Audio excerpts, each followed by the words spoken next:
은밀하게 조직을 망치는 생각들, 은밀하게 팔짱에서 조직을, 이런 사건이 실제로 일어났다는 사실은 너무나 놀랍다. 이런 어떤 시각으로 바라보더라도 윤리적으로 엄청난 문제가 있었다. 누구보다도 선하고 정직해야 할 사람들이 단체로 이런 행동을 했다는 것은 아무리 생각해도 너무나 잘못되었다. 바로 2011년 중반부터 16년까지 웰스파고 은행의 직원들이 350만 개 이상의 유령 계좌를 만든 사건이다. 2016년 뉴욕 선스는 다음과 같이 보도했다. 예상치 못한 수수료가 요청하지 않은 신용카드나 체크카드의 발급 내용을 확인한 고객들을 비롯해서 수금 대행업자들을 통해서 자기도 모르게 개설된 계좌가 있다는 얘기를 들은 일부 고객은 사기 행위를 알아차리게 되었다. 하지만 직원들이 계좌 개설 직후에 해지했기에 피해 고객 대부분은 유령 계좌는 사실을 전혀 몰랐다. 결국 사기 행위에 가담한 웰스파고 직원 5,300명이 해고되었다. 당시 CEO였던 존 스톰프는 의회에서 이렇게 말했다. 이러한 관행은 저희 핵심 가치 윤리 기업 문화에 반합니다. 스톰프의 발언에 이어서 웰스파고는 다음과 같은 입장을 언론에 밝혔다. 저희 회사의 직원 대다수는 매일같이 고객을 위해서 올바르게 일하고 있습니다. 이런 불멸스러운 일이 일어나 정말 안타깝습니다. 하지만 웰스파고는 그런 회사가 아닙니다. 다시 말해서 웰스파고의 임원들은 웰스파고가 나쁜 게 아니라 사기 행동을 벌인 몇몇 직원들만 잘못했다고 표명한 것이다. 그러나 이는 몇몇 직원들만의 문제가 아니었다. 수천 명의 직원의 수정한 해온 행동의 결과였다. 웰스파고 기업 문화 속에서 심각한 윤리적인 퇴색이 외부로 드러나는 사건으로 보는 것이 더 타당했다. 윤리적인 퇴색이란 한 문화 안에서 사람들이 사적인 이익을 위해서 다른 사람에게 피해를 주며 비윤리적으로 행동하면서도 자신의 윤리의식에 문제가 없다고 착각하는 현상을 뜻한다. 윤리적인 퇴색은 주로 사소하고 큰 문제가 없어 보이는 일에서 시작이 되며 제재를 받지 않으면 사태는 걷잡을 수 없이 커지고 복잡해진다. 윤리적인 문제는 어디서든지 발생할 수 있지만 이와 함께씩 기업에서 생기기 쉽다. 이미 설명한 것처럼 분기나 연간 정오 성과를 지나치게 강조하는 문화는 직원들이 할당된 실적을 채우기 위해서 일의 절차를 무시하고 규칙을 어기와 끊어지간 행동을 하도록 압박한다. 안타깝게도 직원들은 어떤 과정을 거쳤던 목표를 성취하기만 하면 보상받는다. 이런 기업의 우선순위가 어디에 있는지 여실히 보여준다. 사실상 이와 함께 기업의 보상 체계는 비윤리적인 행동을 장려하는 구조라고 할 수 있다. 이러한 기업에서는 직원들이 어떤 방법으로든 좋은 실적을 내기만 하면 보너스를 주거나 승진시키준다. 정직하게 일했지만 목표 실적을 달성하지 못한 직원들에게는 승진도 인정도 없다. 이 현상을 지켜본 직원들은 윤리적인 행동보다도 실적을 내는 게 더 중요하다고 생각하게 된다. 비윤리적인 행동을 피하고자 했던 직원들도 보너스를 받거나 승진하거나 심지어 해고 등하지 않기 위해서는 어쩔 수 없는 현실이라고 깨닫고 굴복하고 만다. 그들은 판단력을 잃고 비윤리적인 행동을 합리화한다. 먹고 살려면 어쩔 수 없다. 위에서 이렇게 하기를 원한다. 다른 방법이 없다. 업계에서 다들 그렇게 한다. 이런 말들은 모두 죄책감이나 책임을 들기 위해서 다른 사람들과 스스로 하는 자기 합리화이다. 합리화하는 능력은 인간에게 축복이자 저주다. 인간은 모든 일을 이치에 맞게 해석하려고 하며 복잡한 문제를 이해하고 자기 행동을 돌아볼 수 있는 능력이 있다. 어려운 문제의 해결책을 생각하고 기술을 발전시킬 수 있는 이유도 합리적인 분석적인 사고력이 있기에 때문이다. 그러나 분석적인 사고력을 이용해서 양심이 찔리는 일들을 정당화하거나 책임감을 회피할 수도 있다. 이것은 마치 부자 친구의 물건을 훔치며 이렇게 혼잣말을 하는 것 같다. 이게 없어진 것을 알아채지도 못할 거야. 게다가 돈이 많으니 하나 더 사면 되잖아. 이렇게 원하는 대로 얼마든지 합리화할 수 있다. 그렇지만 그렇다고 친구의 물건을 도둑질했다는 사실이 변하지는 않는다. 이런 합리화가 조직 안에서 흔해지면 비윤리적인 행동은 눈등이처럼 불어넣어서 결국 조직 전체에 만연하게 된다. 극단적으로는 웰스파고에서처럼 부패가 발생하기도 한다. 압박하고 요구하고 보상하는 문화라. 1973년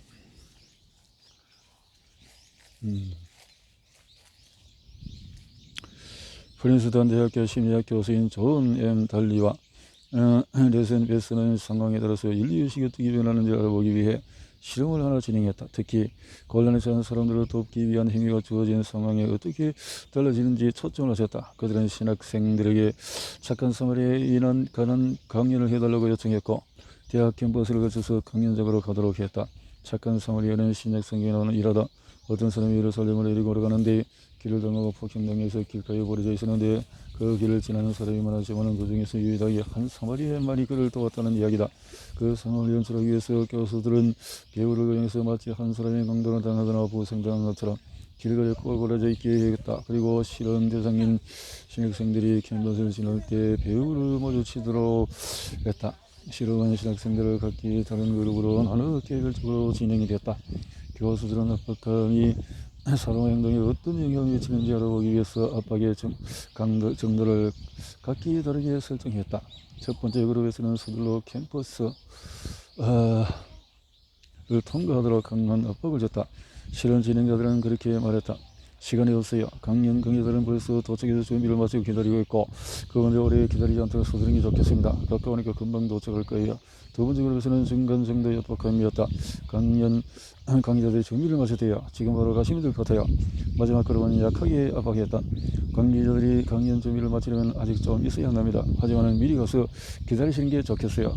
가서 조금만 기다리시면 금방 준비가 끝날 겁니다. 압박감이 약한 상황에서는 학생들 중에 63%가 압박 중간이었던 상황 45%가 다친 사람을 도왔다. 압박감이 강했던 상황에서는 10%만이 부상자를 도왔다.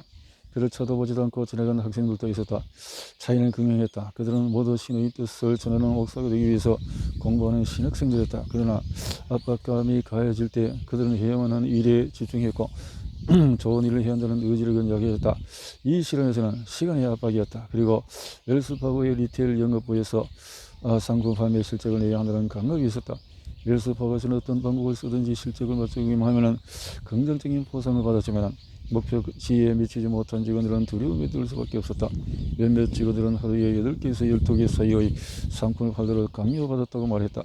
만약에 그만큼 판매하지 못하면 상사의 질책을 받았다고 한다. 한 직원은 상사에게 이런 말을 들었다. 실적을 못 맞추면 협동 정신이 없는 겁니다. 당연 때문에 팀 전체가 실패하면 해고당할 각오를 하세요. 그렇게 나가면 인사 기록에 남아서 평생 재입사도 어려워질 겁니다. 그 직원은 상사에게 올바른 방법으로 할당된 목표를 달성한 방법이 없다고 토로했으며 회사의 윤리 준수 상담센터에도 여러 번 전화해서 이런 이야기를 했다. 정상적인 대기업의 제대로 된 직원이라면 윤리 위반 사례가 있을 때 이렇게 행동한다. 하지만 웰스파고는 그 직원의 지적대로 제대로 대처하지 않고 그녀를 해고했다. 웰스파고의 직원들은 아무리 목표치에 도달하기 어려워도 아무 말도 하지 못했다. 그들은 어떤 방법을 써서라도 할당량을 채워야만 했다. 웰스파고의 또 다른 직원은 이렇게 고백했다. 그냥 비윤리적인 판례가 표준이었어요. 그렇게 배웠고 모두가 그렇게 했죠. 윤리적인 퇴색은 어느 날 갑자기 발발하는 단발성 사고가 아니다. 오히려 잠복 기간이 아주 긴 전염병과 비슷하다. 사실 유령 계좌 사태가 터지기 10년 전에 이미 웰스파고 내부 감사에는 이러한 비윤리적인 행각에 대한 보고가 있었다. 당시 내부 감사에서는 회사는 실적을 두려워한 직원들이 비윤리적인 행동을 하더라도 이익을 줬다라는 결론을 내렸다. 이 결과는 전법감시인과 최고 인사 책임자를 비롯한 임원들에게 전달됐지만 경영진은 아무런 조치도 취하지 않았다. 게다가 유령 계좌를 개설하는 관행이 시작되기 1년 전인 2010년까지 비윤리적인 영업 전략을 비판하는 내부 고발이 700건이나 접수되었다. 존스 동프가 회사 전체의 구조적인 문제를 파악한 시점은 2013년이었다. 하지만 사태가 터지기 거의 15년 전인 2002년에 이미 몇몇 개별 문제를 알고 있었던 사실이 2017년 이사회 의사록에 드러났다. 또한 이사회 의사록에 의하면 전 웰스파고 커뮤니티 뱅킹 사업부 총괄 부사장인 캐리 톨스테드나 잘못된 영업 관행을 인지하고 있었을 뿐 아니라 직원들을 지나치게 위협하는 영업 문화를 사실상 강화했다. 그녀가 외부의 개입과 감독을 완강히 거부했으며 다른 임원들과 마찬가지로 자세한 조사 절차에 저항했다는 사실도 확인됐다. 그런데 역시 비슷한 강압에 시달린 탓에 외부의 정보를 공개하기 두려웠거나 부서의 실적으로 두둑한 보상을 받아서 그렇게 행동한 것이 아닐까 하는 추측만 가능할 뿐이다. 웰스파고는 공식 발표에 해당 사태는 리테일 영업부에만 국한되는 일이며 다른 대다수 부서에서는 올바르게 일하고 있다고 밝혔지만은 회사 전체에 윤리적인 퇴색이 일어나고 있다는 뚜렷한 증거가 여기저기서 발견되었다. 이런 계좌 사태가 터진 시기에 대출 건전성을 조작하여 수많은 부실 대출을 한 혐의도 드러났다.